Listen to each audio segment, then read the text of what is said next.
So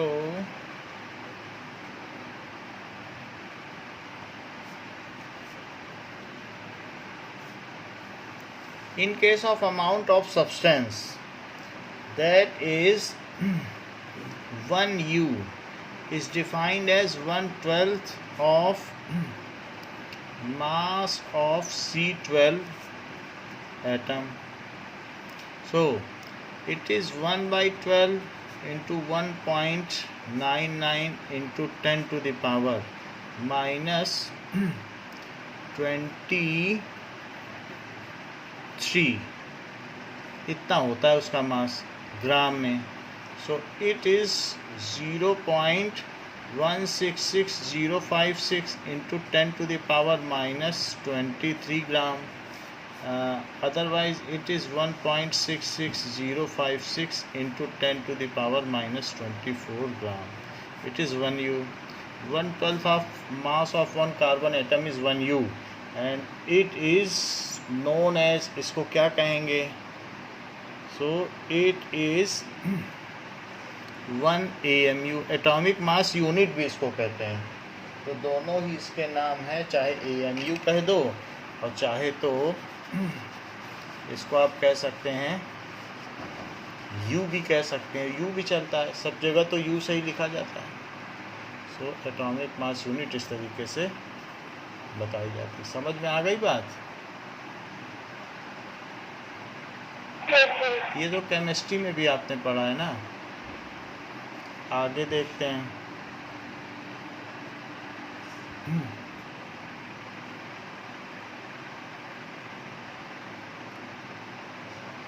now अब देखो कि ये जो भी होता है ये international bureau of weights and measurements इसको डील करता है. So BIPM, bureau of international weight and measurements. अब इसमें P का क्या मतलब है ये तो पता नहीं चल रहा है, वेट एंड मेजर्स है, बट ये इसका है.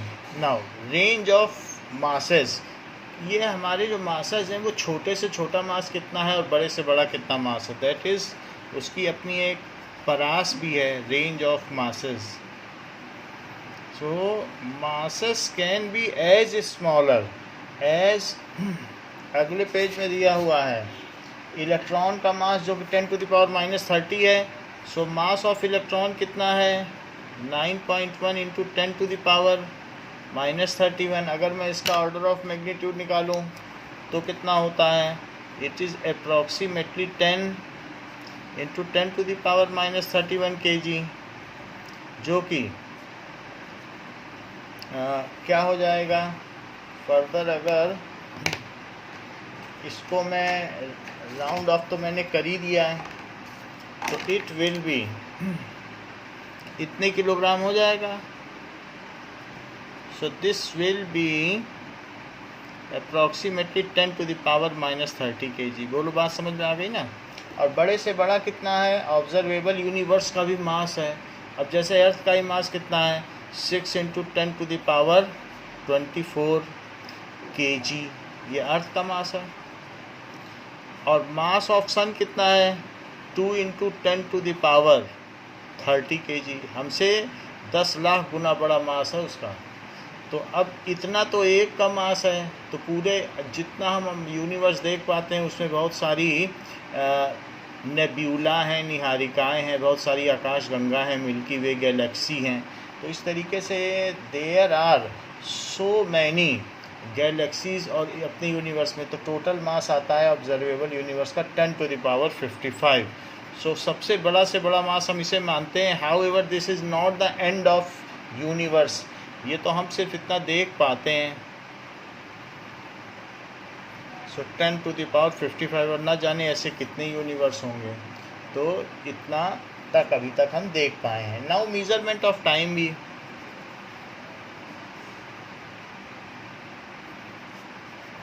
जैसे कि मैंने आपको बताया कि अगर एक ब्लेड को रखो किसी पटरे पर और उसमें ऑसिलेशंस कराओ, इसको वाइब्रेट कराओ, तो वाइब्रेट कराने से क्या होगा बताओ.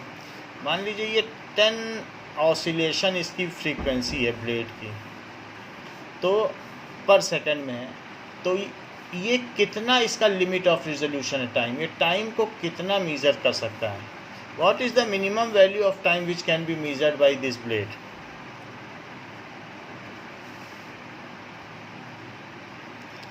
बताइए. अगर एक सेकंड में 10 ऑसिलेशन करता है तो एक ऑसिलेशन कितनी देर में करेगा.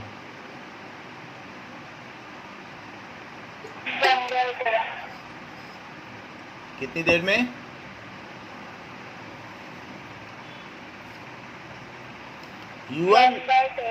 1/10. So limit of resolution 0.1 second हो गया.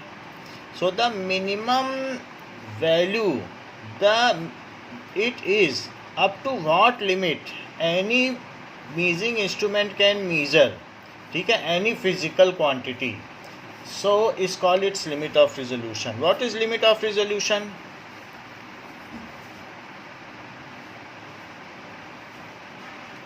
So up to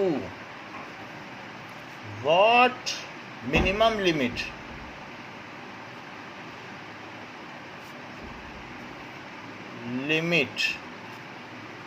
up to which any measuring instrument can measure, वो कितना मीजर कर सकता है. up to what limit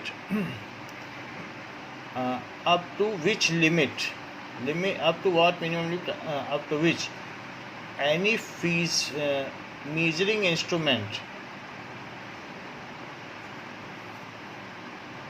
up to what minimum limit any measuring instrument can measure any physical quantity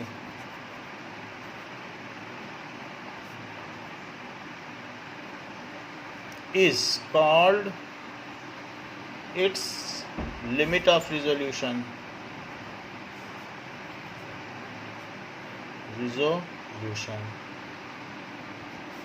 Up to how many decimal place any value can be measured is called precision. ये नहीं है कि closeness with the actual data, वो precision नहीं होता है. वैसे vernier callipers में पॉजिटिव और निगेटिव एरर आ सकती है, लेकिन बताओ वर्नियर कैलिपर ज़्यादा प्रिसाइज है कि screw gauge.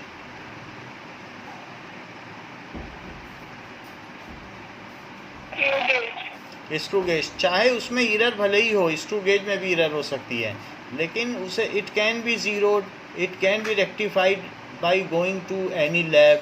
However, it is more precise, it is more costly because up to more decimal places it can measure. So precision is up to what limit anything can be any instrument can measure is known as its precision. कितने decimal place तक कोई चीज़ major की जाती है उसको कहते हैं limit of resolution. तो आपने देखा इसका लिमिट ऑफ रिजोल्यूशन इतना है, तो कितने तक किया जा सकता है. इसी तरीके से देयर इज सीजियम क्लॉक.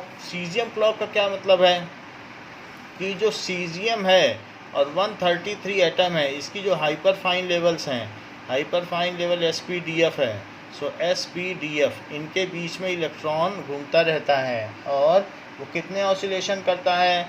सो 9, 192, 631 और 777 इतने ऑसिलेशंस होते हैं इन 1 सेकेंड. तो 1 ऑसिलेशन कितने सेकेंड में होगा. It is 1/9. देखो मैं डेसिमल लगा देता हूँ. 9.192,631 और 777. ऐसा करने से 3 3 3 10 to the power 9 हो गया. और अब जरा 1/ इसकी वैल्यू तो निकालो कि कितनी आती है, तो हमें पता चल जाएगा इसका लिमिट ऑफ रिजोल्यूशन क्या है.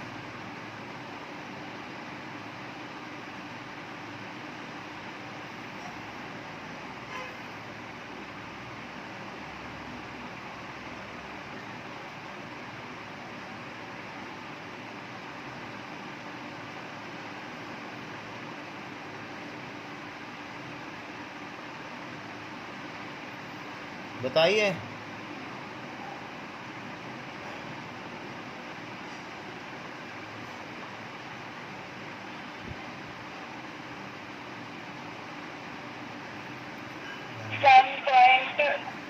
1 पॉइंट कैसे आ जाएगा? 1 में 9 से 0. हाँ Sir, 0. हाँ 0.10878. 8, और ये चीज़ ऊपर ले जाओ तो 10⁻⁻9। अगर मैं इसे 1.08 कर दूं तो ये 10⁻, इसे मैंने बड़ा कर दिया तो और छोटा करो, सो माइनस सेकेंड। तो ये जो भी चीज़ है इतना कर सकती है। The efficient caesium clocks are so accurate that impart the uncertainty in time and resolution. और जो और भी एक्यूरेट होगी सो वो कितना लिमिट कर सकती हैं? द टाइम रियलाइजेशन में, एक पार्ट में, यानी कि this implies that uncertainty gained over time bye such device is less than 1 part. तो 1 सेकंड में इतने का ये एरर दे सकती हैं और एक्यूरेट होगी 1 सेकंड में। यानी आप, हम लोग जो हमारी स्टॉप वॉच है टिक टिक टिक टिक टिक टिक चलती है, जैसे कुछ लोग दौड़ते हैं ना तो टीचर बता देता है तुम 13 सेकंड में आए हो, तुम 14 सेकंड में, तो उसमें टिक टिक टिक टिक चलती है। हर एक मोबाइल में भी स्टॉप वॉच होती, देखा है आपने? वो 1-1 सेकंड बताती जाती है। तो उसका लिमिट ऑफ रिजोल्यूशन क्या है? 1 सेकंड ±1 सेकंड, क्योंकि 1 सेकंड से कम तो वो बता नहीं पाएगी। तो जो लास्ट होगा वही तो उसका लीस्ट काउंट होगा। बोलिए, तो हमारे घर की घड़ियों का लीस्ट काउंट क्या है? 1 सेकंड, और 1 सेकंड की अनसर्टेनिटी है। तो आप 13 सेकंड में अगर किसी दौड़ को पूरा करती हैं, किसी रन को, तो 13 ± 1 ये आपका लिमिट है। यानी 12 से 14 सेकंड के बीच में आपने उसे पूरा किया। 13 ± 1, या तो माइनस कर लो या 1 कर लो। बोलो, बात सही है? सो इस तरीके से जो मोर एक्यूरेट सीजियम क्लॉक होगी, ये तो 1 सेकंड में इतने की अनसर्टेनिटी शो कर रही है, यानी डेसिमल के 10th प्लेस तक। लेकिन और अच्छी घड़ी बना लो तो मोर एक्यूरेट सीजियम क्लॉक, ठीक है, तो have can measure up to 10⁻⁻13 second, यानी इससे भी और 1000 गुना ऊपर कर सकती हैं। आखिरी लाइन है पेज नंबर 22 की। सो इतने तक मीजर कर सकती है। So they impart uncertainty of 10⁻⁻13 second in 1 second. तो 1 सेकेंड के जो इतने पार्ट तक मीजर कर ले, तो जैसे ब्लेड ऐसे हिली थी तो इसने 0.1 सेकेंड तक मीजर कर लिया था, तो ये 1 सेकेंड के 10वें पार्ट तक रिजॉल्व कर सकती है टाइम को। और ये जबकि 1 सेकेंड के कितने पार्ट तक रिजॉल्व कर सकती है, डेसिमल लगा लो, फिर 13 0 और बढ़ाओ, वहाँ तक कर सकती है। So it can resolve up to this. तो अगर हम कहेंगे कि 1 सेकेंड में इतने की एरर भी आ सकती है, so in this case the measurement क्या होगा? सो पर सेकेंड एरर क्या होगी? पर सेकेंड क्या, 10 सेकेंड भी करोगे तब भी इतने की एरर आएगी। तो 1 सेकेंड में इसमें अगर हम एरर देखें तो एरर कितने की होगी? 10⁻⁻13 सेकेंड की एरर होगी, क्योंकि प्लस माइनस है ना, तो कोई भी टाइम होगा तो प्लस माइनस इतने की एरर आ जाएगी। तो 1 साल में कितने की एरर आएगी ये भी देखो। 1 साल में कितने सेकंड होते हैं, पीछे देखा था कि नहीं आपने? सो इन 1 सेकेंड एरर इंट्रोड्यूस्ड, अगर सीजियम क्लॉक आप पहने, राडो की वॉच पहने, इंट्रोड्यूस्ड इज 10⁻⁻13 सेकेंड, क्योंकि यही इसका लीस्ट काउंट है। तो इन 1 ईयर में क्या करना पड़ेगा? 365.25 ये कैलकुलेट कराया था, अभी मुझे याद नहीं है, 24 घंटे और 3600 दिन। ज़रा इसे कैलकुलेट करना पड़ेगा। इतने सेकंड में कितने की एरर इंट्रोड्यूस होगी, और इनटू 1 ईयर। ये कहीं लिखा होगा पीछे, चेक करना पड़ेगा कि 1 साल में कितने सेकंड होता है। सो दिस इज 1 ईयर में 3.156 इंटू 10⁻7 सेकेंड। सो 3.156 इंटू 10⁻7 सेकेंड। तो अब ये चीज़ की जाए तो 3.176 इंटू 10⁻⁻6 सेकेंड, तो 1 सेकेंड कट गया लेकिन 1 सेकेंड सर्वाइव कर गया। सो 3.176 micro second. So micro second का ही अंतर पड़ेगा, यानी 10 लाखवें सेकेंड का। अगर 1 साल चलेगी तो उसमें 10 लाखवां पार्ट का ही, बल्कि 3 माइक्रो सेकेंड, ज़्यादा अप्रॉक्स करना है। सो 3 माइक्रो सेकेंड बुक में लिखा हुआ है, 3 माइक्रो सेकेंड का अंतर पड़ेगा। 200 साल चलती हैं, 400 साल चलती हैं घड़ियाँ, तो जाके कहीं 1 सेकेंड का फ़र्क आता होगा, तो तब भी 1 सेकेंड का नहीं आएगा। नाउ अब जरा देखो, note that the ratio of longest and shortest length of the object in universe के बीच में अंतर कितने का है? 10⁻41। जरा लेंथ वाली टेबल निकालो। तो लेंथ में सबसे कम लेंथ और सबसे ज़्यादा लेंथ का जो स्पैन है उनका डिफरेंस तो देखो। So that is 10⁻26। So largest length, जो लार्जेस्ट पॉसिबल लेंथ है वो क्या है,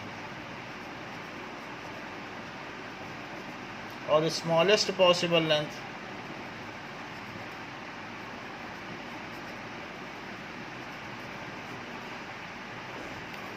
लार्जेस्ट पॉसिबल लेंथ यूनिवर्स का डायमेंशन है, ऑब्जर्वेबल यूनिवर्स का डायमेंशन, और जो स्मॉलेस्ट है वो 10⁻⁻15 है। इसको ऊपर ले जाओ। सो 10⁻26 + 15, सो इट इज़ 10⁻41। अच्छा, अब इसी तरीके से मास का करो। So what is the ratio of the interval associated. अब टाइम के बारे में देखो। सो लार्जेस्ट टाइम इंटरवल अगले पेज पे बना है, और स्मॉलेस्ट टाइम इंटरवल, सबसे छोटा टाइम इंटरवल कौन सा है? So largest time interval and smallest time interval.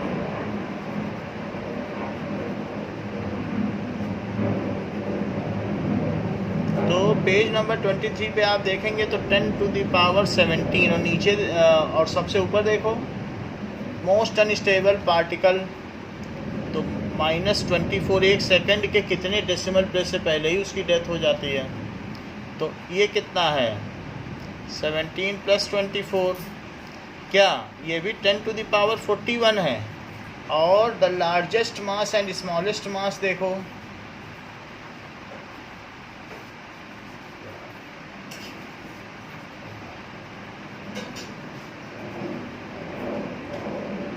So 10⁻55 upon 10⁻−30. So it is 10⁻85. तो आप ये देख रहे हैं, it is approximately equal to 10⁻41 का स्क्वायर। यानी जो range of mass is nothing but it is approximately equal to 85 है, 82 आएगा ज़्यादा करने पर। लेकिन यहाँ पर हम देखते हैं कि इतने तक का अंतर पाया जाता है। सो इस तरीके से ये रिलेट कर रहे हैं। इज़ इट प्योरली एक्सीडेंटल, पूछ रहा है कि क्या ऐसे ही ये हो गया। Accuracy, precision and errors in measurements.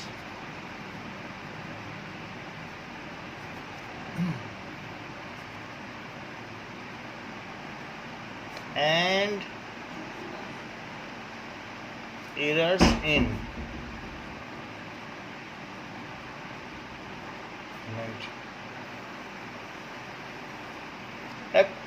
True value क्या होती है? किसी भी चीज़ की ट्रू वैल्यू नहीं निकाली जा सकती है। So true value of A measurement, मान लीजिए टीचर ने एक पेंसिल दे दी बच्चों को और बोला कि, या पेन दे दिया, बोला इसको मीज़र करके लाओ। तो अलग अलग 5 बच्चों ने इसको मीज़र किया। एक ने 10.4 मीज़र किया, और दूसरा मीज़रमेंट था ये सेंटीमीटर में, 10.3 सेंटीमीटर मीज़र किया। तो 3 तो उसने मीज़र कर लिया। 10.29 उसने वर्नियर कैलिपर से मीज़र कर लिया, तो उसने mm में भी कर लिया। सेकंड 0.1 mm तक कर लिया। और चौथा बच्चा था, उसने 10.32 मीज़र कर लिया और 3 to 5 सेंटीमीटर तक मीज़र कर लिया। हो सकता है उसने स्क्रू गेज से किया हो। अब इन 4 बच्चों ने जो मीज़र किया, तो इन चारों बच्चों के जो मीज़रमेंट हैं उनका सम करके डिवाइड बाई 2 कर दिया जाएगा, वही ट्रू वैल्यू हो जाएगी। तो that is equals to true value is equals to जितनी लेंथ मीज़र की गई हैं इनका सम करके बाई 4 कर दो। 4 हैं तो 4 से डिवाइड करोगे, मीन है, अर्थमेटिक मीन। तो ये तो आप देख लें 5 यहाँ आया है और 9 और 2 11 आ गया।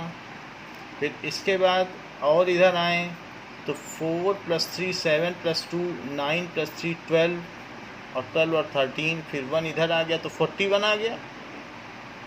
और 41/4 ज़रा इसको डिवाइड करो, कितना आता है 4 से?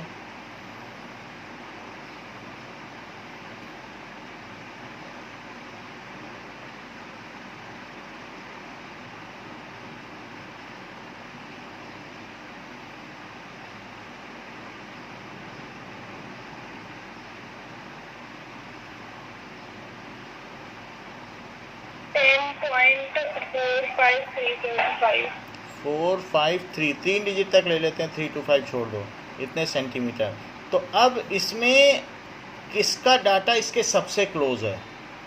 4 और 5 आ गया, इनसे भी बड़ा गलत कर रही हो, जो डेटा दिए उनसे भी एक्सीड कर जाएगा, उसके बाहर थोड़ी आता है एवरेज। गलत किया है आपने, या फिर से करो। 4 3 7 7 2 9 3 12 और 1 13।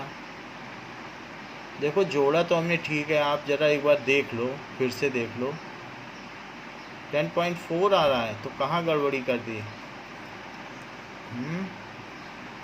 5 9 2 11, एक कैरी कर लिया। 4 3 7 2 9 बोलो 3 है ना? 10.328। हाँ अब सही है, यस सर। क्योंकि जो मीन आता है वो बड़े से बड़ा थोड़ी ना आ जाएगा, बीच में ही तो आएगा। अच्छा देखो कि अब इसमें किसका डाटा इसके सबसे ज़्यादा क्लोज है।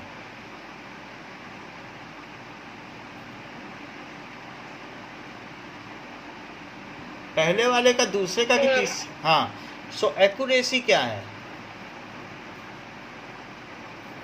That is closeness of a value to true value, वो कितने पास है। इसमें थर्ड डिजिट में 3 का अंतर पड़ रहा है और बाकी सब में ज़्यादा का अंतर पड़ रहा है। देख लो डिफरेंस करके, इसमें तो बहुत का अंतर पड़ रहा है।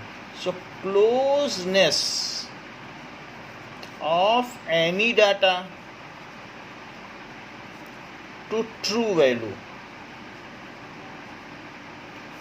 is called accuracy। और ट्रू वैल्यू क्या होती है? It is arithmetic mean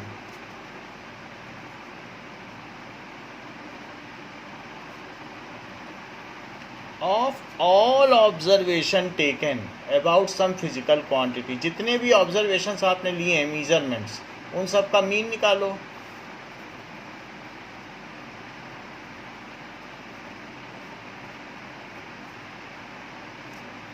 of same physical quantity.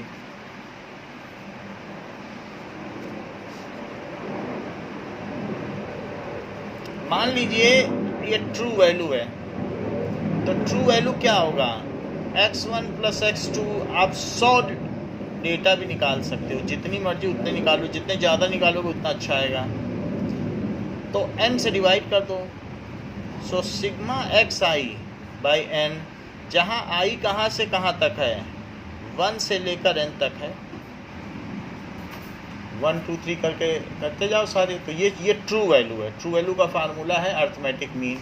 अब जरा देखें कि तो ट्रू वैल्यू कहीं से आती नहीं है, बच्चों से, क्लास के बच्चों से निकलवाई जाती है। नहीं तो टीचर के पास ऐसा क्या माध्यम है कि वो खुद निकाल ले। और फिर बहुत सारे डेटा होंगे तो पैरेलक्स एलिमिनेट हो जाएगा। कोई दाईं आंख से देखेगा, कोई बाईं आंख से देखेगा, कोई सीधा देखेगा, तो कम से कम उससे पैरेलक्स तो एलिमिनेट हो ही जाएगा। तो मान लीजिए if true value of data is 4.3 है and ABC students measure it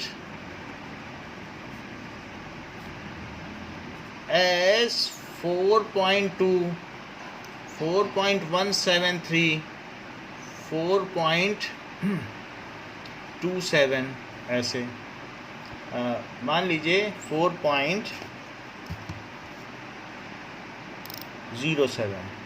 तो क्या आप मुझे बता सकती हैं कि इसमें एक्यूरेट वैल्यू किसकी है? विच मेजरमेंट हैज़ मोर एक्यूरेसी?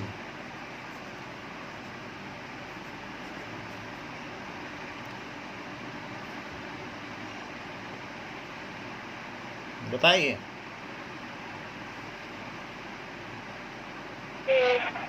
बोलो,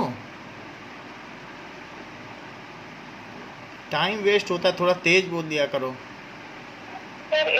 हाँ, तो A, as A is more close to data, so data A is more close to true value, so it is most accurate. Accurate तो नहीं है, लेकिन इन तीनों में most accurate है। और लीस्ट एक्यूरेट कौन सी, कौन सबसे दूर है? And C is least accurate, क्योंकि उसमें डिफरेंस बहुत आ रहा है ना। अच्छा, प्रिसीजन क्या है? Up to what decimal place any value physical quantity can be measured, so if any measuring instrument has more limit of resolution, then it is more precise. So it is the limit up to which, यानी up to what extent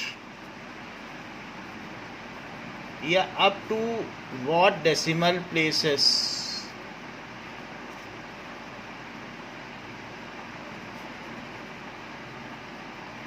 any physical quantity can be resolve.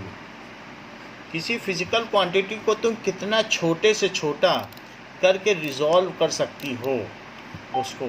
अब any, जैसे microscope किसी चीज़ को resolve कर लेता है। Any physical quantity can B resolve is called precision।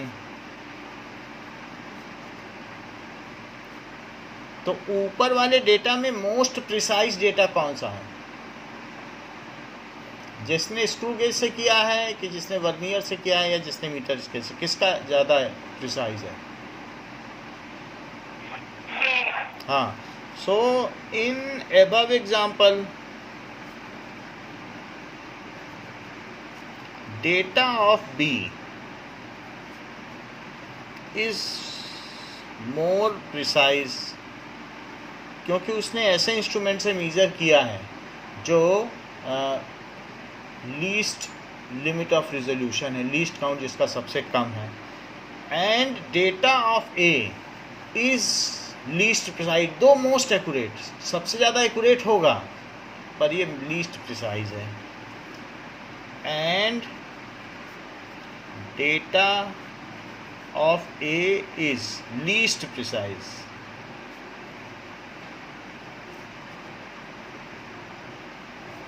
दो most accurate.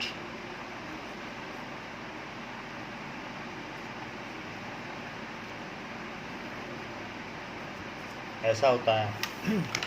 Now अब हम देखेंगे कि एग्जाम्पल 2.6 पे आओ।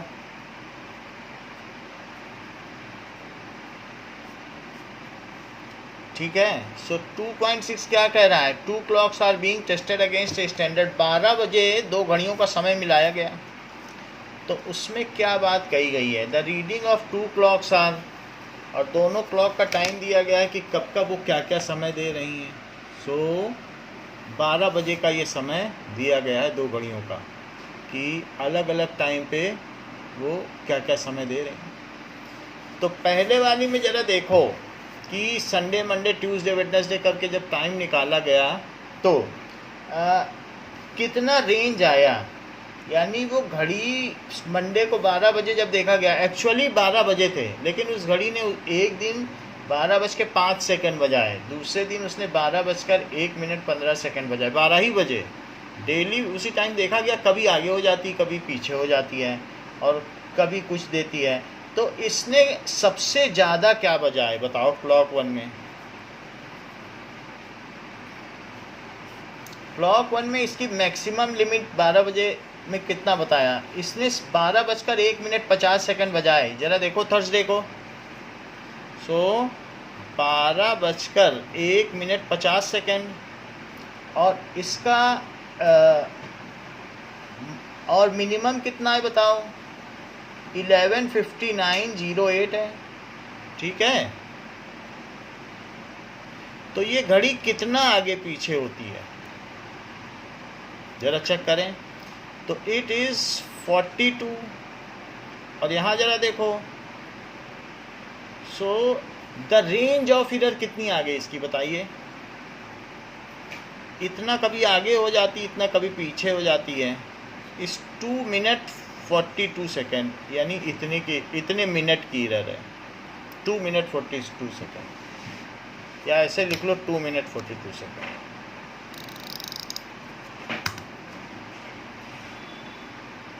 टू मिनट और 42 सेकेंड। सेकेंड क्लॉक देखिए, तो सेकेंड क्लॉक में क्या है, उसकी मैक्सिमम वैल्यू क्या है, उसकी मिनिमम वैल्यू क्या है। सो जो कि सेकेंड क्लॉक 10 बजा रही है, 12 बजे भी वो 10 बजा रही है। 12 बजे देखा गया, उसमें टाइम क्या आया 12 बजे में? तो 10 बजकर, जब हमारा 12 बजे टाइम था, वो घड़ी 10:15 बजा रही थी। अब मैक्सिमम कितना बजाया उसने? 10:15:24। ठीक है, 10:15:24, और मिनिमम कितना बचाया 12 बजे में? जब हमारे 12 बजे थे, उसके 10:15 बज रहे थे। कैसी घड़ी है? तो उसने 10:14:53 बजाया। तो ये 1 आया, यहाँ से इसको 1 कैरी करो तो 60 हो जाएगा। 60 होने से ये 84 हो जाएगा। तो 8 में से 5 गया 31, फिर यहाँ 0, तो 31 सेकेंड। रेंज ऑफ एरर कितनी आई?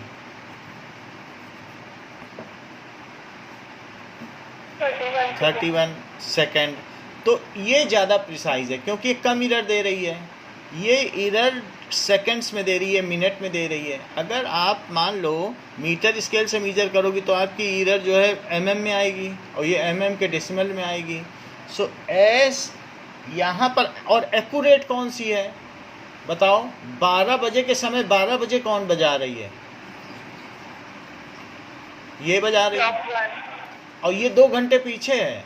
इसमें least accuracy but more precision, क्योंकि ज़्यादा इधर उधर नहीं हो रही है, तो लीस्ट एक्यूरेसी 2 घंटे का अंतर कर रही है। या लेसर एक्यूरेसी, तो लेसर एक्यूरेसी होने पर भी प्रिसीजन तो दे रही है। Lesser accuracy, more precision. अच्छा, ऊपर वाली घड़ी क्या कर रही है? क्या एक्यूरेसी ज़्यादा दे रही है?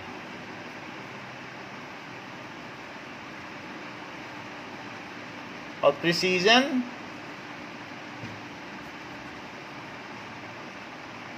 तो आप किस क्लॉक को प्रीफर करेंगे, पहली या दूसरी? बताइए। क्योंकि दूसरी में घड़ी को हम चेंज कर देंगे उसका टाइम, तो वो हमारे काम आ जाएगी। घड़ी में तो टाइम बदला ही जा सकता है। As second clock is more precise, so I will prefer second clock because time can be adjusted. As clock 2 is more precise and less erroneous So I will prefer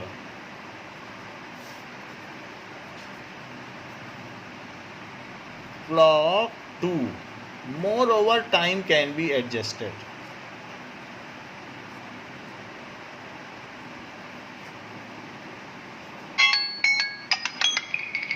तो इस तरीके से be adjusted, किसी भी घड़ी का समय बदला जा सकता है। अब जरा देखो कि जबकि हमने ये बात देख ली है कि ट्रू वैल्यू क्या होती है, तो हम और भी चीज़ें देखें कि what does it mean by true value. तो ट्रू वैल्यू के बारे में कहा गया है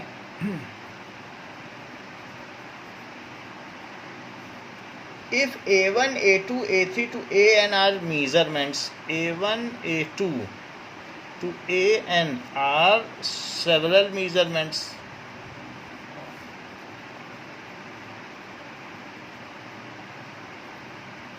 तो जो ट्रू वैल्यू होगी देन ट्रू वैल्यू जिसको कि ए मीन कहा जाएगा, so that is equals to a1 plus a2 से लेकर an बाई n। ये मीन वैल्यू है, सबका मीन ले लो, यही है ट्रू वैल्यू। या ये भी कहा जा सकता है कि ए mean is equals to sigma A I, जहाँ आई की वैल्यू एक बार 1 रखो, 2 रखो और n तक रखते चले जाओ और अपॉन है। तो ये फार्मूला हो गया ट्रू वैल्यू का। अब देखिए हर एक वैल्यू का इससे कुछ ना कुछ डेविएशन होगा, उसको कहते हैं एब्सोल्यूट एरर। a1 भी इससे थोड़ा डिफर कर रहा होगा, a2 भी डिफर कर रहा होगा, a3 भी डिफर कर रहा होगा, सब तो एब्सोल्यूट एरर है। एग्जाम्पल के तौर पर अगर आपने somebody has taken measurement of a value, so if 3 4 5 6 7 इतना लिया गया है, ठीक है, centimetres are measurement of any length, सबने अपनी अपनी तरीके से किया है, तो मैं ए मीन क्या निकालूं?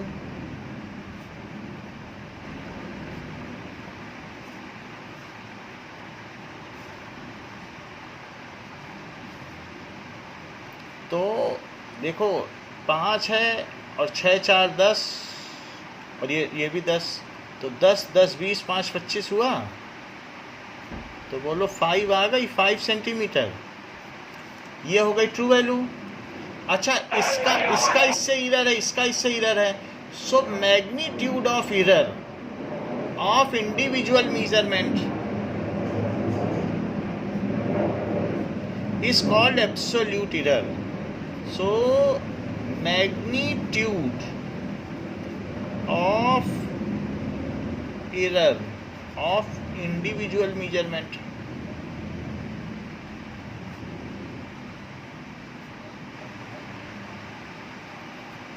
is called absolute error। हमें साइन के साथ नहीं चाहिए absolute error, क्योंकि एरर जुड़ती ही चली जाती है, एरर कभी कम नहीं होती है। तो मैं डेल्टा a1 निकालूं तो that is a1 minus a mean, और उसके ऊपर मॉडुलस लगा दो। मॉडुलस का मतलब अगर निगेटिव भी वैल्यू होगी, इसको कहते हैं मॉडुलस, तो भी वो उसे पॉजिटिव बना देगा। मॉडुलस का मतलब होता है कि निगेटिव होगी तो माइनस अपने आप एक बाहर लगा के प्लस बना के निकाल देगा। तो जैसे इसमें लगाया 3 माइनस, ये कितनी आई है ट्रू वैल्यू 5, तो कितनी वैल्यू आ गई बताइए इसके अंदर? -2, तो 2 आ गया। तो कितने की एरर दी पहले वाले ने? 2 सेंटीमीटर। ये एब्सोल्यूट एरर है ऑफ फर्स्ट मेजरमेंट। इसको क्या कहेंगे? Absolute error. एब्सोल्यूट एरर का मतलब सिर्फ मैग्नीट्यूड ऑफ फर्स्ट मेजरमेंट। इसी तरीके से डेल्टा A2 निकालोगे तो क्या आएगा?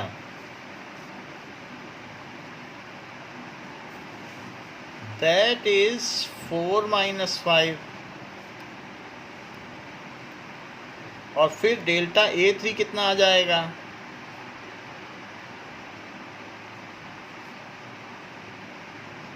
डेल्टा A4 कितना आ जाएगा? पहले वैल्यू रखनी है, बाद में मीन रखना।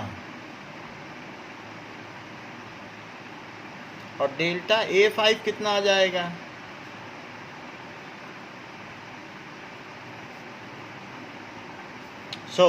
इस तरीके से हमने ये निकाल दिया था magnitude of difference between individual measurement is called absolute error.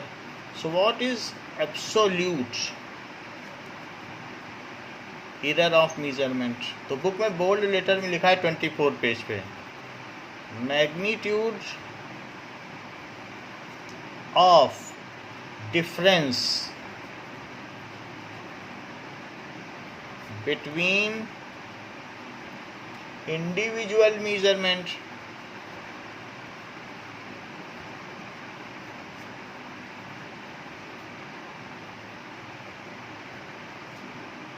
and true value of quantity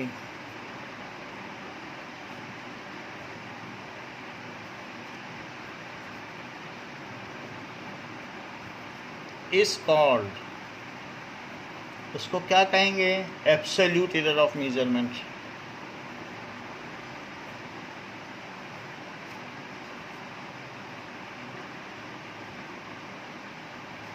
उसको एब्सोल्यूट एरर ऑफ मेजरमेंट कहेंगे। जैसे कि delta A1 is A1 minus A mean, delta A2 is A2 minus A mean, और इसी तरीके से आगे चलते चलते delta AI is AI minus A mean, ऐसे होगा। और डेल्टा फिर और आगे चलते चलते तो डेल्टा AN क्या होगा? ये चीज हो गया। अब देखो, absolute error is always positive.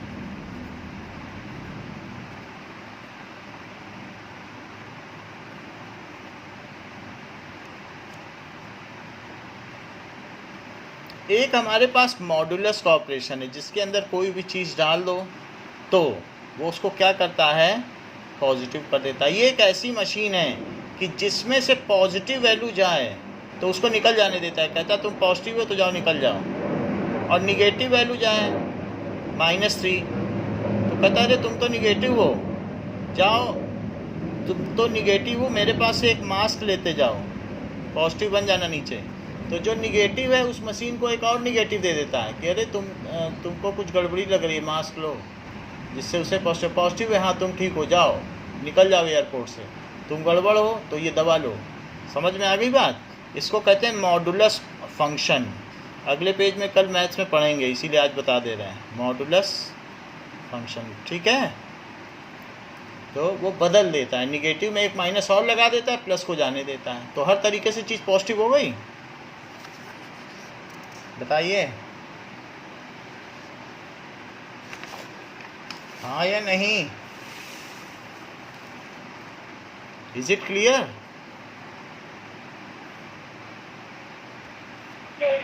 चलो अब आगे देखो, ठीक है, अब आगे देखो, what does it mean by mean of absolute error? तो मीन एब्सोल्यूट एरर से क्या मतलब है?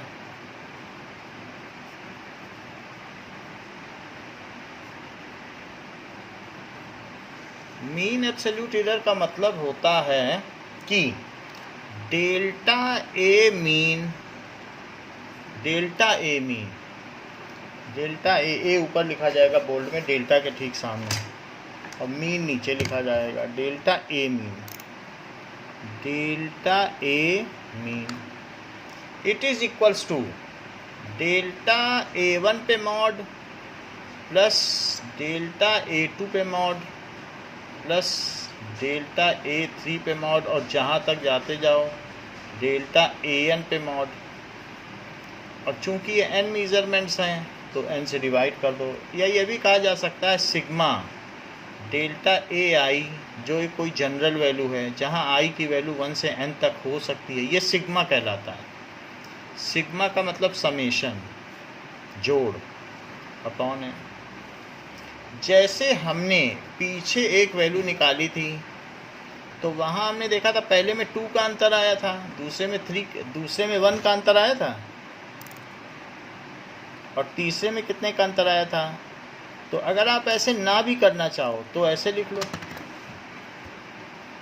3 - 5, फिर क्या था 4 - 5 था, 5 - 5 था, 6 - 5 था, मीन बाद में लिखा जाएगा, और प्लस 7 - 5 और बाई 5। तो it is equals to -2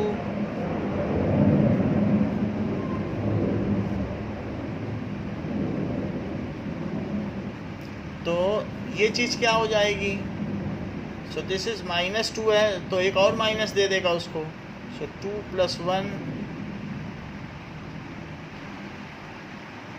+ 0 + 1 + 2 by 5। तो ये कितना हो गया 6/5। तो इट इज़ 1.2 की एरर हो गई। अच्छा, इतने सेंटीमीटर की एरर हो गई तो हमारा जो मेजरमेंट है वो क्या हुआ। सो मीन एब्सोल्यूट एरर क्या होती है, the arithmetic mean of all the absolute error, that is arithmetic mean of all the absolute error.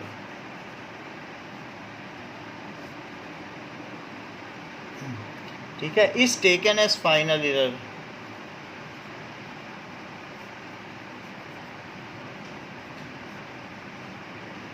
Error कभी घटती नहीं है, वो जुड़ती चली जाती है। It is always additive in nature, is always taken as final error and called mean absolute error.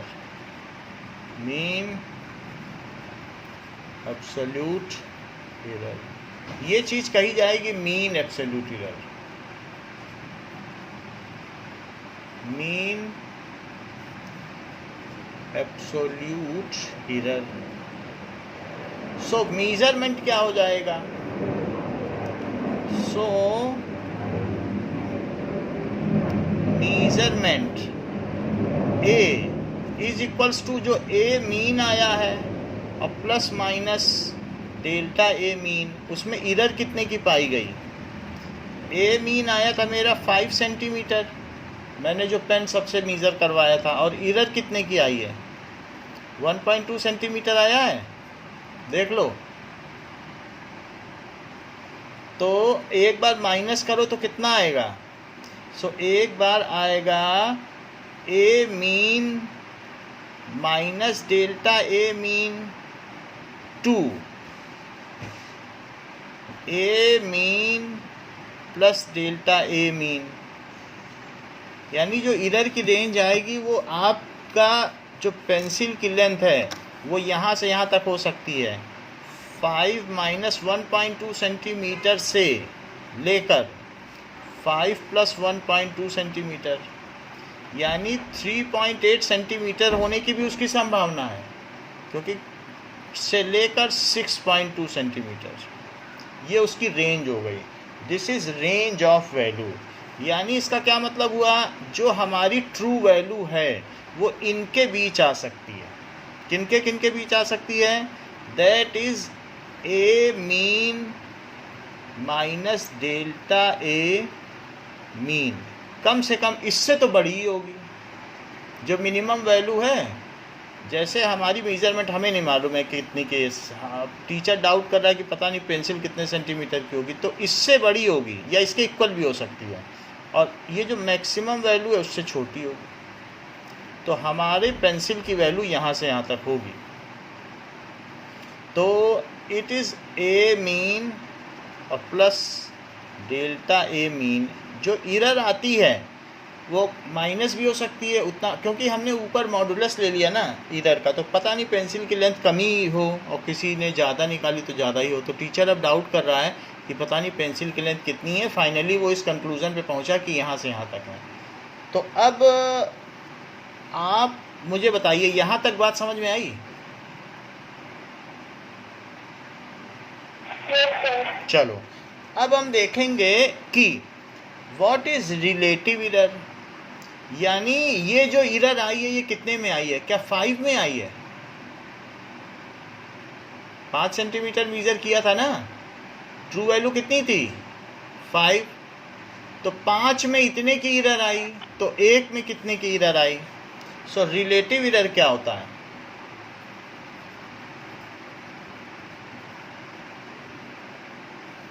That is, the relative error is the ratio of, relative error क्या चीज है?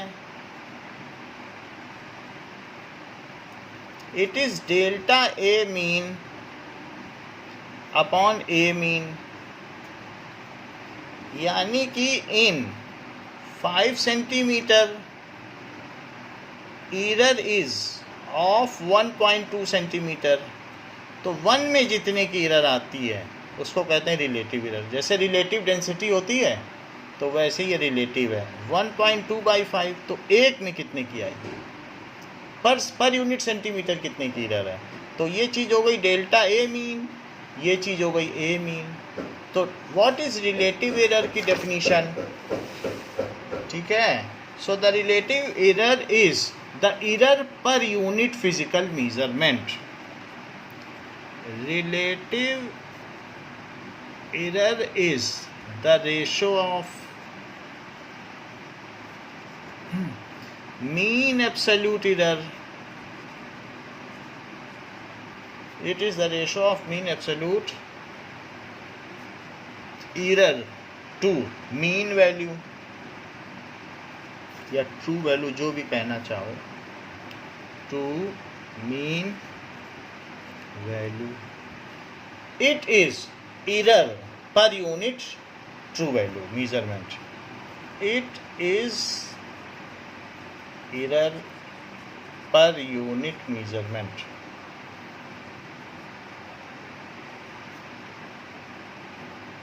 अच्छा, अब परसेंटेज एरर क्या है?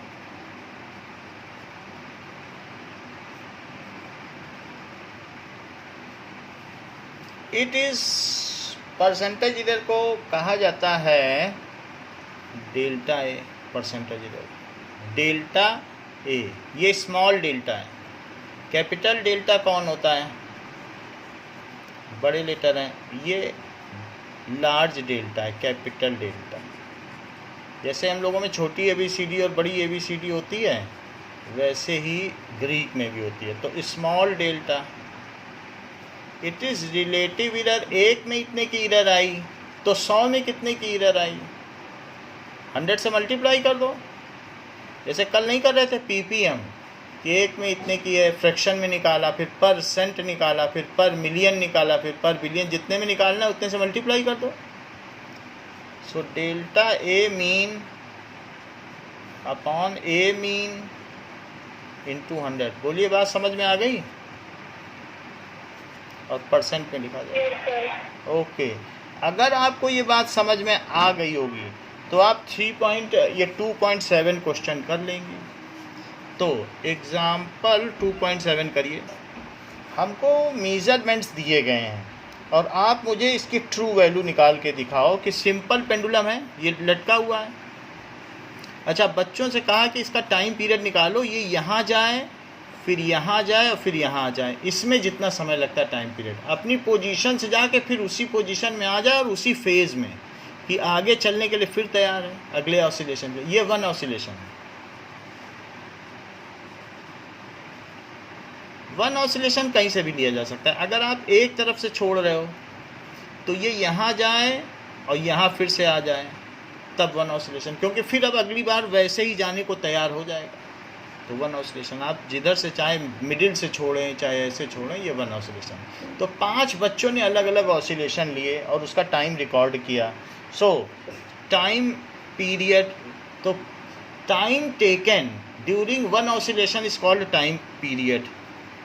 Time taken by simple pendulum. Simple pendulum क्या होता है कि किसी एक बॉब को धागे से बांध दो और किसी रिजिड सपोर्ट से लटका दो, यही सिंपल पेंडुलम है।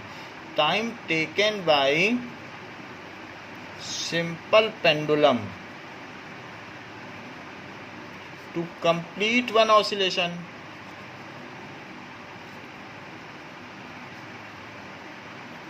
किसी सिंपल पेंडुलम की जरूरत नहीं है, any oscillating object is called its time period.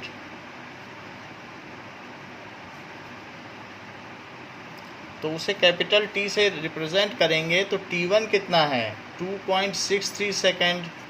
दूसरे बच्चे ने, या आप ही निकाल रहे हो, हर बार आप एक जैसा मेजरमेंट थोड़ी ना निकालोगे, आपसे भी गलती हो सकती है, क्यों कहाँ 5 बच्चे ढूंढोगे। तो T3 कितना हुआ, कभी 2.42 सेकेंड आया, कभी फिर से निकाला। तो हर एक बच्चे 4-5 ऑब्जर्वेशन तो लेते हैं। जब भी आप प्रैक्टिकल करने जाती हो एक ऑब्जर्वेशन थोड़ी ना लेती हो। तो उससे जिससे कि आपका जितने ज़्यादा ऑब्जर्वेशन लोगी उतना आंसर मीन वैल्यू एक्यूरेट आएगी, उतना पैरेलैक्स कम आएगा। अब ये देखो 5 ऑब्जर्वेशन लिए गए हैं, अब मुझे इसमें टी मीन निकाल के दिखाइए।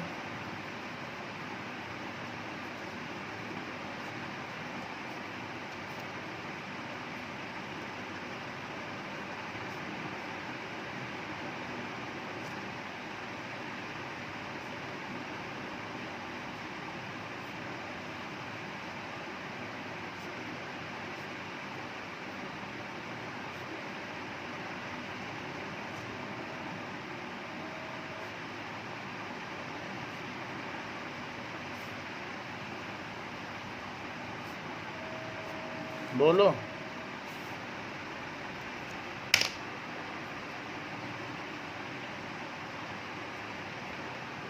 2.624. 2.62 3 आया, ठीक है। आया 2.624 आया है। चूँकि 3 सिग्निफिकेंट फिगर्स हमारे हर एक डेटा में थे, so the final result can not have more significant then any of the data, क्योंकि वो उससे प्रिसाइज तो हो नहीं सकता। सो फाइनल मीज़रमेंट, किसी भी मीज़रमेंट के लिए बात सही है, मीज़रमेंट एडिशन के लिए उनके अपने रूल्स हैं, लेकिन फाइनल मीज़रमेंट के लिए तो ये बात सत्य है ही। So final measurement can not have more significant figure than any of the data अगर मान लो इसी में से किसी बच्चे ने टाइम पीस और कोई लिया होता, सेकंड वाली घड़ी ली होती और 2 सेकंड निकाल लिया होता, तब मुझे 1 सिग्निफिकेंट फिगर तक इसे राउंड ऑफ करना पड़ा। तो इसे राउंड ऑफ करिए, राउंड ऑफ करके 3 सिग्निफिकेंट फिगर तक इसे ले आइए। कितना बनेगा बोलो? 2.62 सेकंड हो गया। तो ये हमने राउंड ऑफ कर दिया। So data should be rounded off to 3 significant figure.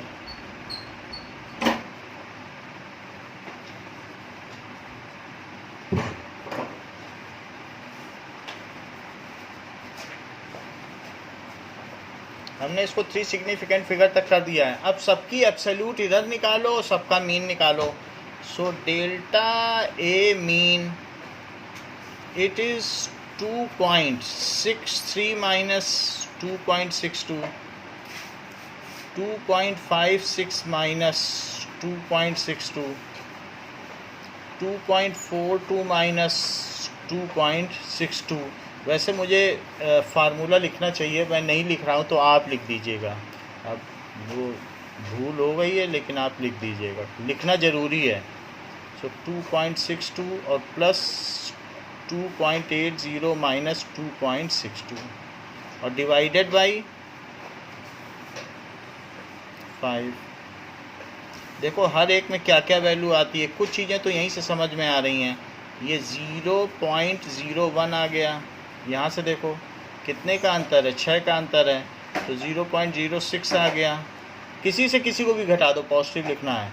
तो ये 20 का 0.20 आ गया। यहाँ देखो तो कितने का अंतर आ गया, 9 का अंतर आया।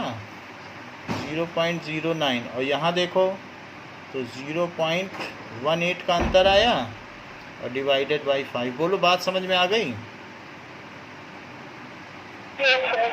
तो अब इसको ऐड करो और ऐड करने के बाद ये 27 हो गया और 20 47 48 48 और 6 54, तो 0.54/5। ज़रा इसकी तो वैल्यू निकालो।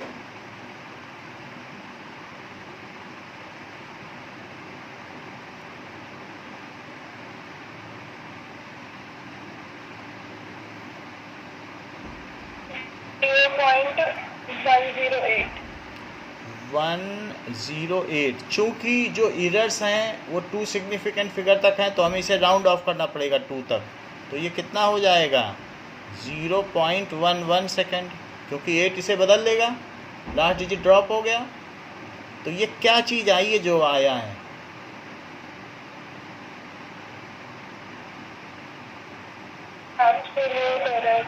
एब्सोल्यूट एरर तो इंडिविजुअल है, वो थोड़ी एब्सोल्यूट एरर है। ये सब है, ये डेल्टा A1 है,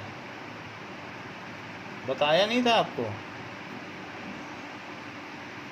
वो क्या आया है बोलो?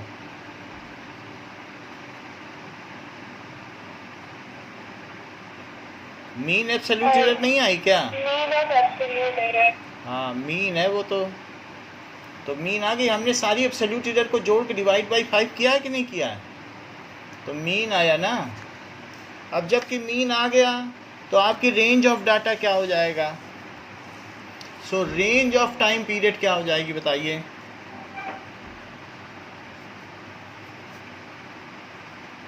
टाइम पीरियड, हाँ, यानी 2.62 और प्लस माइनस 0.11 सेकेंड। इतनी बात हो गई। अब जरा देखो कि ये 6 है और 6 में अगर मान लो +1 किया तो 7 चली जाएगी और -1 किया तो 5 चली जाएगी। बोलो।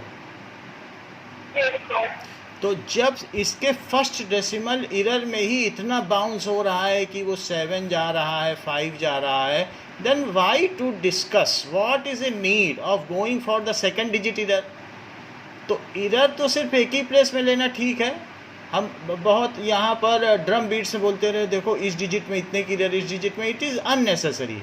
When first digit itself is bouncing 10 places right and 10 places left, so we should simply leave. It is better to leave second digit because there is no meaning of taking error in second digit when it persists on first digit. If this digit is uncertain, because in case of significant figure only one uncertain digit is taken, all digits are certain and one digit is uncertain.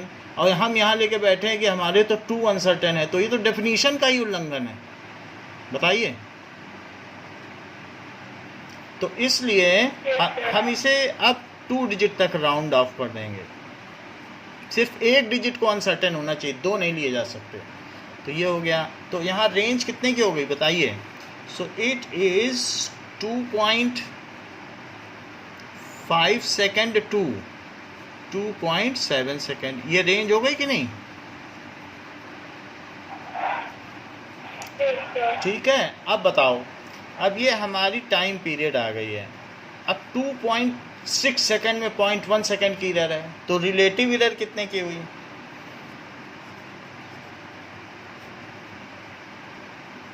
Relative error is equals to mean absolute error upon mean value. तो 0.1 upon 2.6, जरा पता तो करिए कि कितने की error है।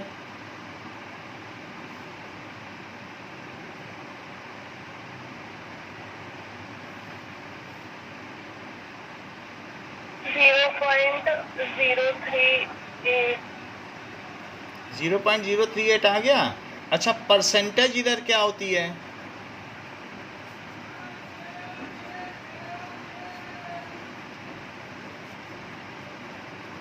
So this is 0.038 into 100, जिसको डेल्टा टाइम पीरियड कहते हैं। परसेंटेज एरर ए है तो टी लिख देना, ठीक है। So it is 3.8%। इसे भी एक डिजिट तक राउंड ऑफ करो, इधर 2 डिजिट तक तो ली नहीं जाती है। तो फाइनल आंसर क्या आ गया बताइए? 4%। सो जो अब इसमें हमसे पूछो क्या चीज़ आपको समझ में नहीं आई, वही हम बताएंगे। बताइए। आ गई है। चलो अच्छा, अगर आ गई है तो यहाँ पर 2.4 में आ जाओ, एक्सरसाइज के 2.4 क्वेश्चन।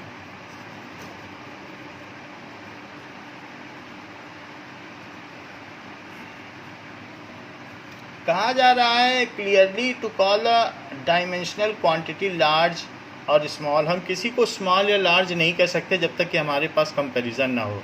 जैसे हम ये कह सकते हैं कि हमारे और केवी नंबर 1 के बीच की दूरी सन से अर्थ तक के बीच की दूरी के कंपैरिजन में वेरी स्मॉल है, ऐसा कहा जा सकता है। ऐसे नहीं कहा जा सकता कि ये दूरी छोटी है या बड़ी। Until there is no comparison between two different dimensions, you cannot take it for granted that anything is small or large। तो पहली चीज़ बताओ, atoms are very small object। तो क्या ये कहना ठीक होगा?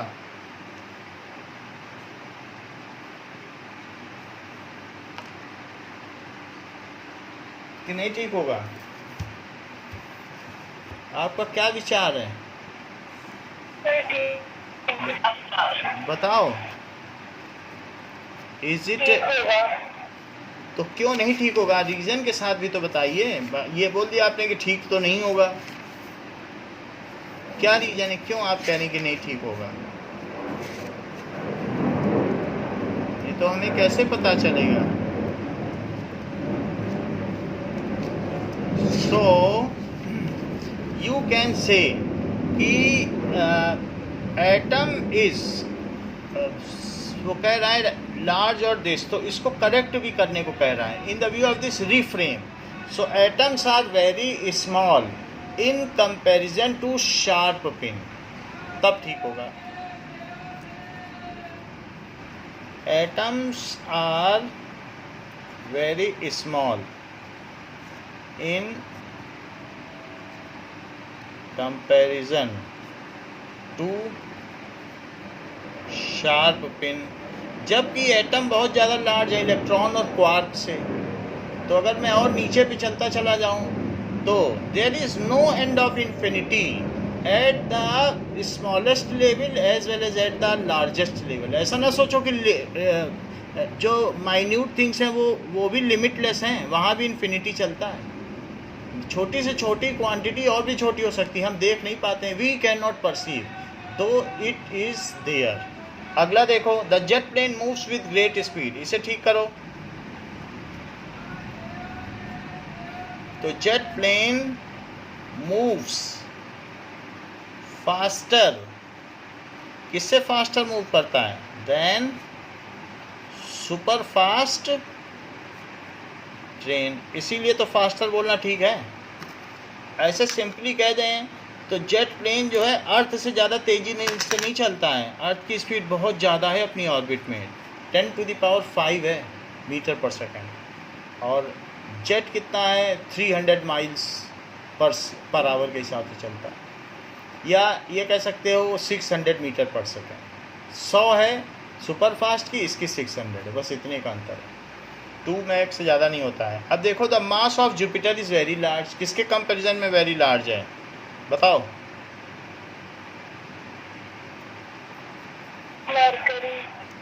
अर्थ के कंपैरिजन में भी बहुत लार्ज है, 1000 गुना बड़ा है। Mass of Jupiter is very large in comparison to अर्थ।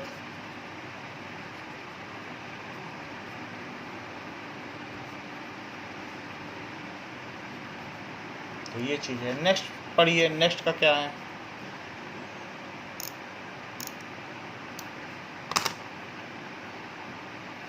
कि the air inside room contains large number of molecules, तो large number of molecules than 1 mole of air. क्योंकि 1 मोल तो 24 लीटर होती है, 22.4 लीटर, और एक कमरे में न जाने कितने लीटर हवा आ जाती है। कितनी बकेट आ जाएंगी बताओ हॉल में, कितनी बकेट पानी डालो कि हॉल भर जाए। So the air inside this room,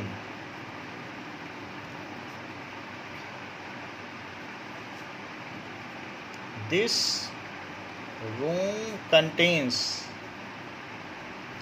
large number of molecules in comparison to 1 mole. So 1 मोल के कंपैरिजन में इसमें ज़्यादा नंबर है। 1 मोल ऑफ एयर। फिफ्थ देखिए, a proton is much more massive than electron. क्या ये सेंटेंस ऑलरेडी करेक्ट है? क्योंकि 1836 टाइम्स ज़्यादा स्मॉल होता है, और the speed of sound is much smaller than speed of light. क्या ये सेंटेंस ऑलरेडी करेक्ट है? क्योंकि बात सही है, वो 340 तक चलता है, जबकि वो 3 × 10⁸ मीटर पर सेकंड से चलता है। तो इसलिए ये सेंटेंस ऑलरेडी करेक्ट है। इस क्लास के लिए इतना ही। नेक्स्ट क्लास में हम एरर एनालिसिस देखेंगे। Thank you.